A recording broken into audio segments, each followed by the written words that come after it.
Hey guys, welcome back to another episode of JSO, and thank you for joining me on today's hunt. Today we are in southeast Texas and we are about to hunt some hogs. I've got a really good sized boar that's been super consistent the last 4 evenings in a row. 3 of those days he showed up during good daylight shooting hours, and one of them was a little bit on the fringe of darkness, but that's okay. We have some elusive wildlife, outfitter lights on this feeder, so whether this hog comes in during daylight or dark, we're going to let an arrow fly at him if we get an opportunity. But it has been several weeks since y'all have seen me. That is not due to lack of effort. I actually had a major injury to my foot. I had a jack on a boat trailer. It broke and the entire boat trailer and boat fell on my foot and caused an open compound fracture to 3 toes. So I've actually been in this medical shoe for the last 6 weeks. And just today, or technically tomorrow at the time of this hunt, I'm cleared to switch from the medical shoe into a regular tennis shoe.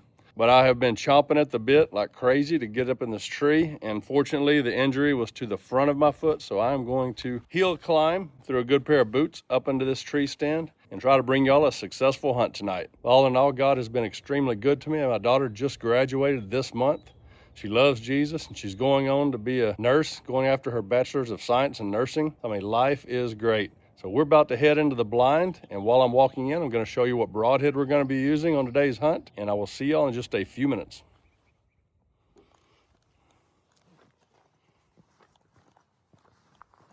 All right, today we're going to be using the Evolution Outdoors Whitetail Fury 100 grain broadhead. What makes this broadhead unique is its lateral blade deployment system. Instead of the blades folding over the top, they swing outward on impact and begin cutting immediately upon entry. The Whitetail Fury features a cut-on-contact front blade and opens to a massive 2 3/8 inch cutting diameter. The blades are secured during flight by Evolution's patented blade locking technology, helping it maintain field point accuracy while delivering an enormous wound channel when it hits the target. One thing that immediately stood out to me is just how sharp these broadheads come right out of the package. These blades are absolutely razor sharp from the factory and inspire confidence before you ever screw one on an arrow.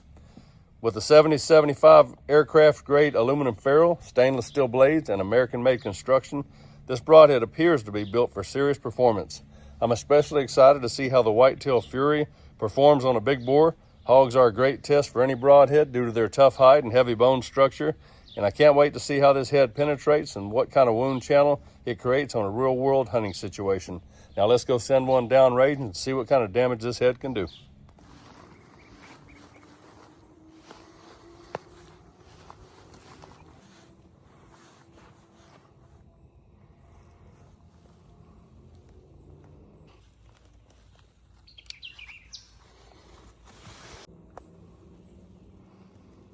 We made it into the tree stand successfully without spooking off any pigs. My foot did just fine climbing up the steps of this tree stand as well. For those of you that have followed the channel for a little while, you know I like to start off each hunt with a verse of the day. Today's verse comes from Psalm 19, 1-4.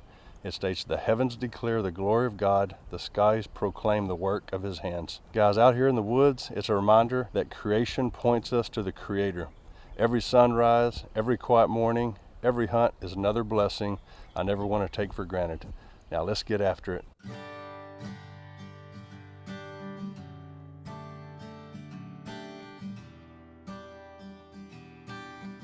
The wind is absolutely perfect. It's blowing from the feeder straight into our face.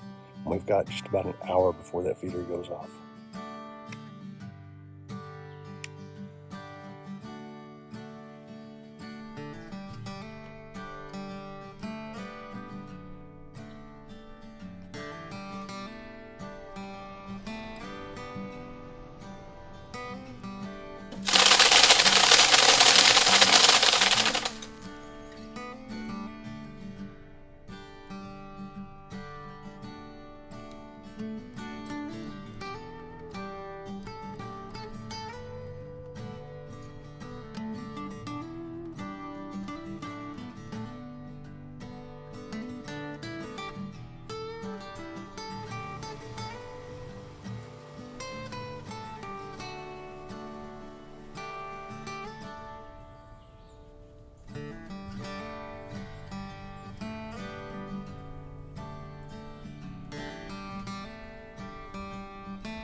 Wow, what a job that Whitetail Fury did on that boar down there.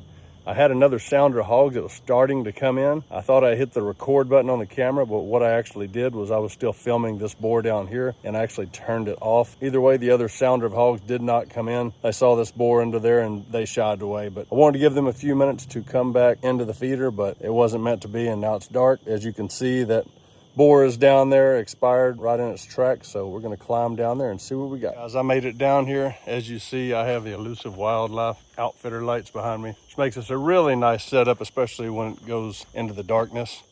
But I'm going to flip this camera around. Our tree stand up there, which is a super steep angle, 25 feet high. Only about a 16, 17 yard shot. Hit this hog right here at about 2/3 up the body and at a hard angle. So what you'd have been looking at is basically the arrow went in this direction right here. So it buried into the opposite shoulder. It did not exit on the other side, and that's where the broadhead is. Unfortunately, we will not be able to recover that broadhead out here on the spot. All right, guys, I am gonna go run over to my truck, take the safety harness off, grab my cart, and haul this boar out of here. Stay tuned, we are gonna weigh this boar, and I will see y'all in just a few minutes.